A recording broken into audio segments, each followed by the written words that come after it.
In this week's video, we're talking about the 3 stages of the whitetail rut: the pre-rut, peak rut, and post-rut. Mossy Oak Properties, where outdoorsmen find their favorite place. As deer hunters, when we hear whitetail rut, we rightfully get excited because it is the most exciting time of year as a deer hunter to be in the woods, to hunt North America's most popular big game animal. But when we break it down, whitetail rut, there are really, generally speaking, 3 phases. And in this video, we're going to talk about each of those 3 phases. Generally speaking, there's the pre-rut, peak rut, and post-rut. And we are going to talk about what whitetail deer, bucks and does are doing in each of those stages of the rut. Now, my favorite time to hunt the rut is a pre-rut. Yeah. Pre-rut and post-rut, but we'll get to the post-rut. Pre-rut, end of October, beginning of November, most of the Midwest and, Atlantic region, New England, just your southern states, you have the rut like from January 1st to January 1st, it seems like. But no, that is my favorite time of year. I mean, the deer are very, I want to say vulnerable. The bucks are vulnerable, but it's your chances are increased. Yeah, pre-rut is my favorite time of year to hunt as well, and they are a little bit more vulnerable. They're covering a little bit more ground, spending a little bit more time during the daylight, hanging out a little later in the morning, getting on their feet a little bit later in the afternoon. And for me, why I like to hunt the pre-rut is because bucks, they're not predictable or patternable, but their behavior is a little more intentional and less chaotic than it is, which we'll discuss during the peak of the rut. And they're still kind of on a bed to food pattern. Hunting scrapes this time of year or during the pre-rut is really effective, and bucks are really intentional in how they move, and they're not running around like a chicken with their head cut off during like they are during the pre-rut. So as you mentioned, they're very vulnerable, but they can be, their movements can be very intentional, and you can capitalize on that. Yeah, especially if you practice quality deer management. You have, an adequate amount of does on the landscape, a nice healthy population, and when you have a lower population, those bucks, they have to compete, they have to be on their feet. And that's when all those calls and rattling and deer decoys and all this stuff tends to work a little bit better than not, because they are vocal, they are engaged in that pre-rut time period because of competition.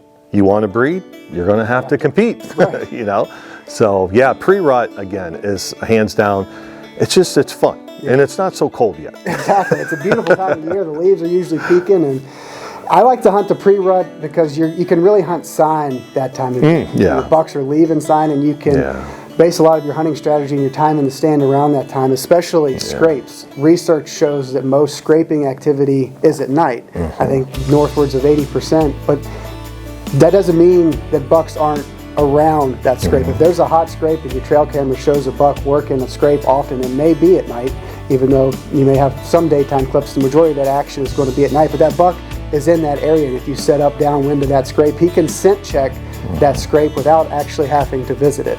So bucks come into scrapes. It's a great way to hang cameras and to check inventory of the deer on your property this time of year, but also hunting scrapes during the pre-rut. Bucks that's how they're communicating, bucks and does this time of year, chemically leaving information on those scrapes, and it's a great time of year to enjoy a lot of great deer behavior and activity during the pre-rut.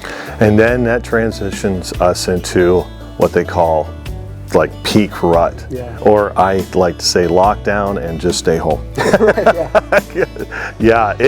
It's a time of year. As a professional deer manager, I can give you all the stats and stuff in your success, but as just an average Joe deer hunter, you're sitting in a stand watching small deer, young deer, fawns that are by themselves because mama's, and daddy is doing their thing and stuff like that. Trying to be PG here, but yeah, it can be slow, but all of a sudden it could happen. So you got to be there. Unfortunately, just pack a lot of peanut butter and jelly sandwiches in the stand. So yeah, peak rut. It's kind of an oxymoron because you hear the word peak rut and it sounds like it's when there's the most activity, but peak rut can also be, it's actually when bucks are locked down with does. It's usually the breeding phase when there's bucks are less active, covering less ground, and they're locked down with those, and you see less activity. So as you mentioned, it can be, for me, it's my least favorite time of year to hunt, and I actually spend less time in the woods. I let the property rest. I let bucks do their thing because they're going to be locked down with does for a couple of days,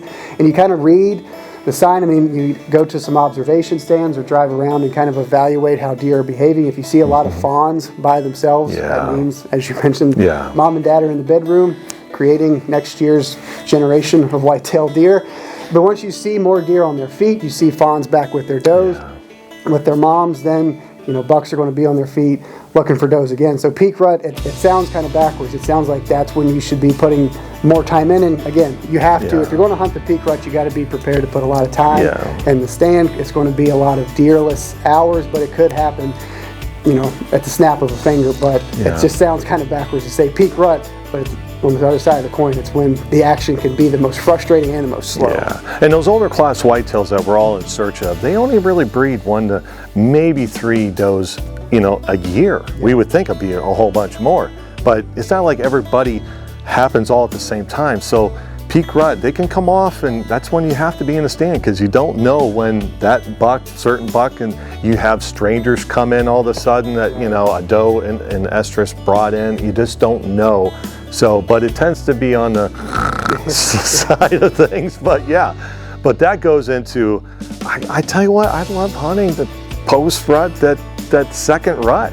Yeah, as I've gotten older, I like hunting October and December more than I like hunting November. And this is a blanket statement, but generally speaking, your pre-rut is kind of October, your peak rut is November, your post-rut is December, generally, relatively speaking. Post-rut is all about food, especially for bucks. They have lost up to 25% of their body weight during the rut looking for does, which is absurd to think about. If you're a 200-pound live weight buck at the end of the rut, you could have lost 50 pounds and weigh 150 pounds going into the most stressful time of year for you as a deer, while still there are does to be bred during the post-rut. So it's all about food during the post-rut. Does are going to be on food, bucks are going to be on food, trying to replenish the lost calories and resources that they extinguished during the rut.